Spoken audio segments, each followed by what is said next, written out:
হয়, আজি এই ঘটনাটো আজি আমাৰ মিডিয়াটোত চৰ্চা হৈছে আৰু মিডিয়াটোত অলৰেডি আপলোড হৈছে।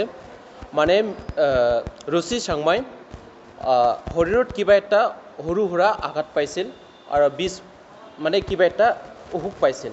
এই অসুখটো ভাল কৰিবৰ কাৰণে আলফা কেয়াৰ হস্পিটেল হাৰিয়ানাত তাতে এডমিট কৰা হৈছিল। তো এডমিট কৰাৰ পিছত তাৰ শৰীৰটো সুস্থ হৈছে অলপ সুস্থ হোৱাৰ পিছত এই সামুৱেল চাংমাই হস্পিটেলৰ পৰাই বাহিৰ হৈ আহিছিল কিবা এটা কাৰণত, অলপ সময়ৰ কাৰণে। সেই সময়তে ৰুচি চাংমাক ডাক্তৰে কিবা এটা বৰফ খুৱাইছে বুলি তেওঁ নিজ চকুৰে দেখা পাইছিল বুলি মিডিয়াত আপলোড হৈছিল আৰু আমি নেটতে দেখা পাইছোঁ। ৰুচি চাংমাৰ এই এনেকুৱা বৰফজাতীয় বস্তু, বৰফে না কি সেইটো বৰফজাতীয় বস্তু খোৱাৰ কাৰণে তাই বেহুচ হোৱাৰ লগে লগে সামুৱেল চাংমাই ইয়াৰ প্ৰতিবাদ কৰিছিল আৰু তেওঁ লগতে কেমেৰা অন কৰিছিল সেই হত্যাকাৰীলৈ। তেতিয়া হত্যাকাৰীসকলে ইয়াত কোনো মানুহৰ ৰহস্য আছে নেকি, গতিকে তাক এই লাইভ কৰাৰ লগে লগে তেওঁ লাইভৰ সময়তে তাক মাৰিছে আৰু এইখিনি মাৰি পিছত তেওঁৰ ৰুমত এটা ৰছীৰে ফাঁচি মৰা বুলি আমি মিডিয়াত দেখা পাইছোঁ। দুজনতে এতিয়া কি হ'ল বুলিতো আমি ক'ব নোৱাৰোঁ। এতিয়া দুজনে মৃত্যু হ'ল। যিটো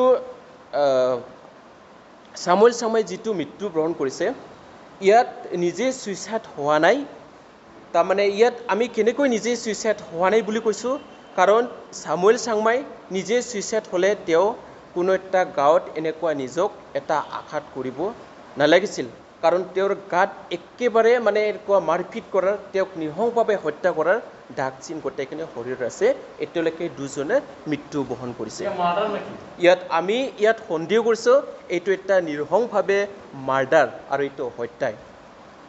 আমি গতিকে কাৰো ছাত্ৰ সন্থাই এই নিৰ্মমভাৱে হত্যা কৰাটো আমাক অসম চৰকাৰ, আমাৰ BTR চৰকাৰ আৰু কেন্দ্ৰীয় চৰকাৰলৈ আমি এইটো আহ্বান কৰিছোঁ আৰু ধিক্কা দিছোঁ।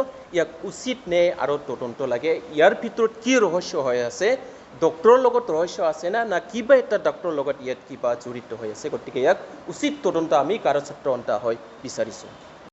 যোৱা 24 তাৰিখত গাৰো জনগোষ্ঠীৰে দুজন ইয়ং যুৱকক আলফা হস্পিটেলত হত্যা কৰা হৈছিল।